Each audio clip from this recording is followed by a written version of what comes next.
Hello बच्चों, आज हम देखेंगे दौरान 11 आज का विषय है बीए वाणिज्य संचालन अन्य व्यवस्था। तो यहाँ पर चैप्टर नंबर 1 धंधानु स्वरूप हेतु अन्य कार्य क्षेत्र, जिसके अंदर हम लोग ने 3 चीजें देखनी है।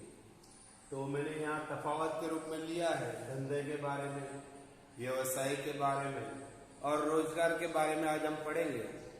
तो धंधा किसे कहते हैं, व्यवसाय किसे कहते हैं, रोजगार किसे कहते हैं, इसके बारे में हम पहले जान लेते हैं। तो मैंने इसके कुछ मुद्दे यहाँ पर लिखे हैं। मुद्दे में लिखा है यहाँ पर, पहले हम उसके तीनों का अर्थ बताएंगे।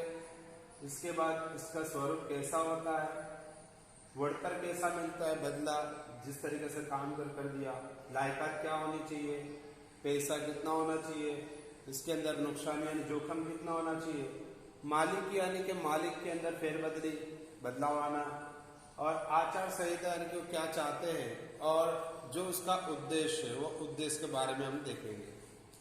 तो सबसे पहली चीज यहाँ पर हम लोग को कहा है वो क्या भाई, धंधा। तो धंधा क्या है, तो कि धंधा हम किसको कहते हैं कि जो नफे के उद्देश्य से यानी कि मुनाफा हासिल करने के इरादे से हमने जो काम शुरू किया उसको हम लोग क्या कहेंगे, धंधा।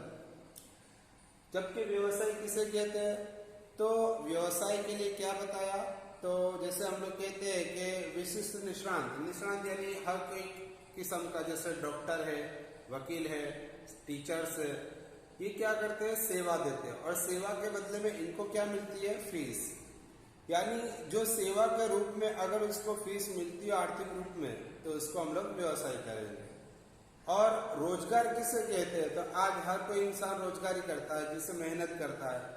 तो शारीरिक हो या मानसिक, शारीरिक यानी शरीर से, मानसिक यानी दिमाग से, यानी कि जो इंसान अपने शरीर से अपने दिमाग से सेवा देता हो, काम देता हो और उसके बदले में उसको अगर पैसा मिलता है तो उसको हम लोग क्या कहेंगे, रोजगार यानी कि नौकरी। उसके बाद ये तो वो इसका अर्थ। इसके बाद हम लोग को याद दिया है कार्यानुस्वरूप, यानी कि कार्य यानी काम किस तरीके से होना चाहिए। तो ग्राहक ये क्या करता है, पैसे यानी कि पैसे के बदले में वस्तु के सेवा उसको हासिल करता है, यानी पैसा देकर वस्तु हासिल करता है ग्राहक। और व्यापारी क्या करता है, पैसा लेकर वस्तु देता है। जबकि व्यवसाय के अंदर क्या आएगा, फी होगी। तो फी के बदले में हम लोग सेवा देते हैं, ग्राहक क्या लेता है हमसे, सेवा लेता है और उसके बदले में हमको क्या मिलती है, फीस मिलती है। उसी तरीके से रोजगार जो होता है उसके अंदर 2 चीजें होती है, या तो वो करार करता है, एग्रीमेंट करता है, या तो नियम के अनुसार वो काम करता है। यानी उसको जिस तरीके से काम करने को कहा है शारीरिक रूप से या मानसिक रूप से, तो उसके बदले में उसको पैसा मिलता है। यानी कि वो तो एक सेवा ही दे रहा है लेकिन उसको इसके बदले में पैसा मिलता है। उसके बाद बताया वर्तर के बदलो, वर्तर कैसा होना चाहिए, तो धंधा का जो मालिक है वो मालिक उसको क्या देता है, जो मेहनत करता है, तो मेहनत के हिसाब से अगर नफा हासिल हुआ हो तो नफे के रूप में उसको पैसा एक्स्ट्रा भी दे सकता है, यानी वो नफे के हिसाब से उसको पैसा मिलता है। और जबकि व्यवसाय के अंदर क्या बताया कि जो वो सेवा दे रहा है, यानी कौन, कि जो सेवा देने वाला वो इंसान, ग्राहक नहीं, व्यापारी जैसे, तो जो सेवा दे रहा है तो सेवा के बदले में उसको वर्तर यानी कि हासिल क्या हो रहा है, फीस हासिल हो रही है।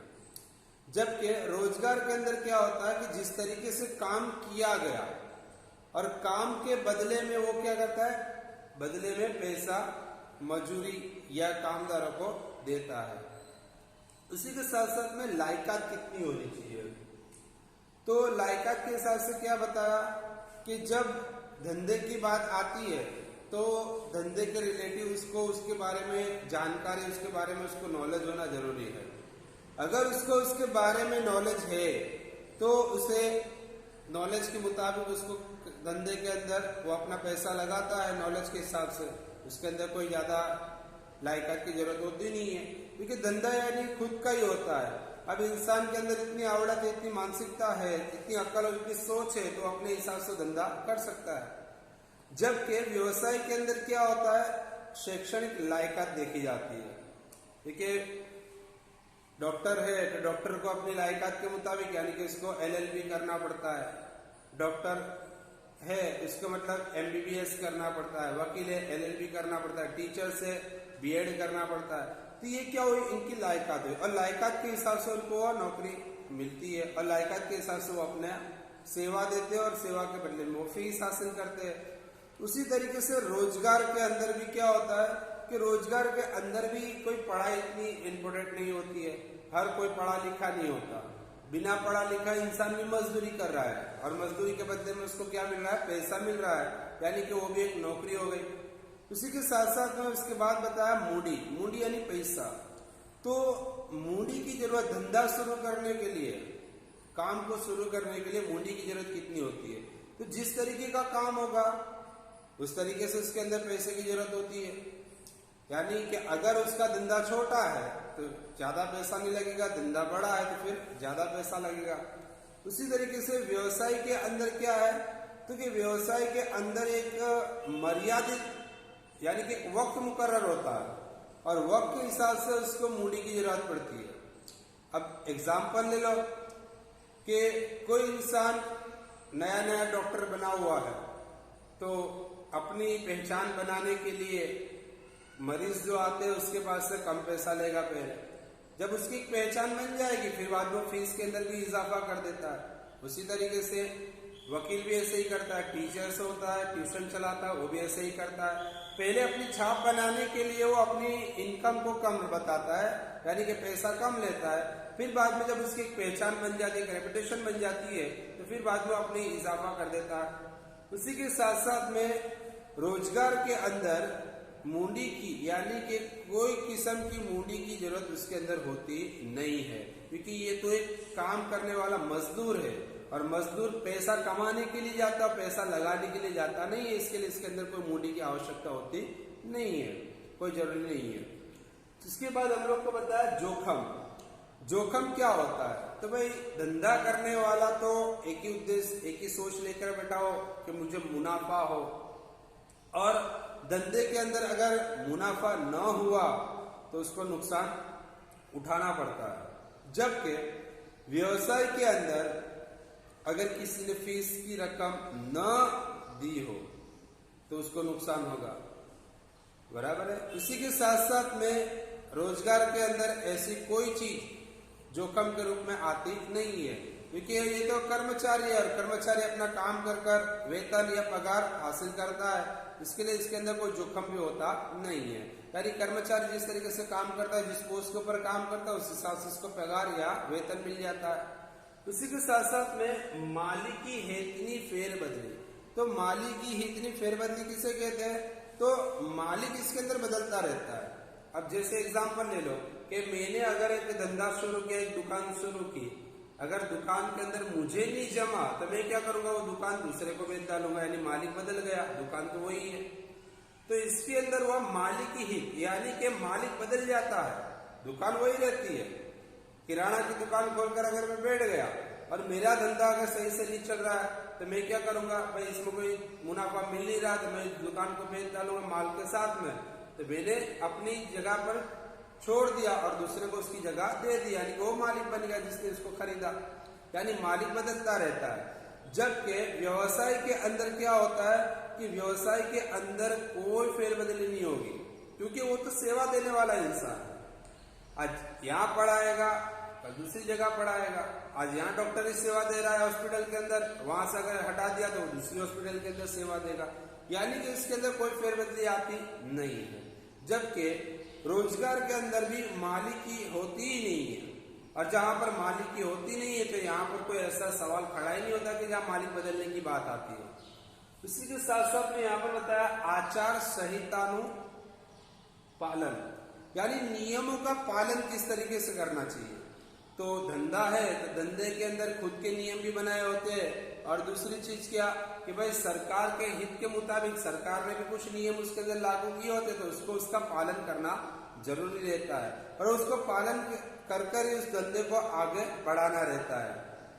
उसी तरीके से व्यवसाय के अंदर भी, अब व्यवसाय के अंदर भी यही चीज है कि उसके अंदर भी सरकारी कानून नियम नीति नियम लगते हैं, तो उसको भी उसका पालन करना रहता है। डॉक्टर है तो डॉक्टर के भी कुछ नियम होता है, वकील है तो वकील के भी कुछ नियम होते हैं, टीचर्स है तो टीचर्स के लिए भी कुछ नियम होते हैं। तो उसको पालना, उसके ऊपर अमल करना जरूरी बनता है। जबकि रोजगार के अंदर ऐसा कोई नियम पालन करने का होता नहीं है, क्योंकि मालिक ने जो नियम बनाया होता है तो वो इसके कर्मचारी को पालन करना रहता है। तो मालिक के नियम सरकार के साथ में, गवर्नमेंट के साथ में अलग होता है, लेकिन मालिक ने अगर नियम बनाया हो तो फिर उसके मजदूर को उस नियम के मुताबिक काम करना रहता है। उसके बाद मूलभूत उद्देश्य, यानी कि उसका उद्देश्य, मेन टारगेट क्या था। तो असल में धंधा करने वाले का मेन उद्देश्य क्या था, नफा हासिल करना, जबकि व्यवसाय वाले का क्या था, सेवा देकर फीस हासिल करना। जबकि रोजगार के अंदर ऐसा कोई उद्देश्य नहीं था, वो सीधा पगार या वेतन हासिल कर लेता है। तो यहाँ पर हम लोगों ने तीन चीजों के बारे में बताया। तो इन तीनों चीजों के हिसाब से बहुत सारे क्वेश्चन है, बहुत सारे सवाल है, इसके लिए सारे पॉइंट फिर से आते हैं। तो हम लोगों को भी क्या करना है कि अगर 12th बोर्ड एग्जाम के अंदर अगर हमें पास होना है तो उसके जो भी सवाल है उसके अर्थ, उसकी व्याख्या और उसके पॉइंट को याद कर लें कि पॉइंट हमने सही से याद कर लिए सवाल के हिसाब से, और उस सवाल के पॉइंट के अंदर हम अपने तरफ से अगर लिखते तो कोई दिक्कत नहीं है, हमको मार्क्स मिलेंगे, लेकिन पॉइंट सही होना चाहिए। अगर हमारा पॉइंट सही नहीं है तो हमको मार्क्स कटने की संभावना रहती है। तो इसके बाद हमारा जो लेसन है, यानी कि चैप्टर के आखिर में, यानी कि यहाँ मैं चैप्टर खत्म कर देता हूँ। तो चैप्टर के आखिर के अंदर जो हमारे पास, जिसके पास बुक है तो देख ले स्वाध्याय के अंदर, तो हिसाब से मैं टिक करा दूंगा इसके बाद के वीडियो में, या तो मेरे पास किताब अभी है नहीं तो मैं उस हिसाब से देख कर आपको टिक करा दूंगा, या तो अपने हिसाब से उसके अंदर ले ले कि बड़े बड़े क्वेश्चन हम लोग को लिखने हैं, छोटे क्वेश्चन एमसीक्यूज हमको लिखने हैं। जिस तरीके से हम 11th के अंदर लिखते आए वैसे 12th के अंदर हमको लिखने, नोट बनानी है।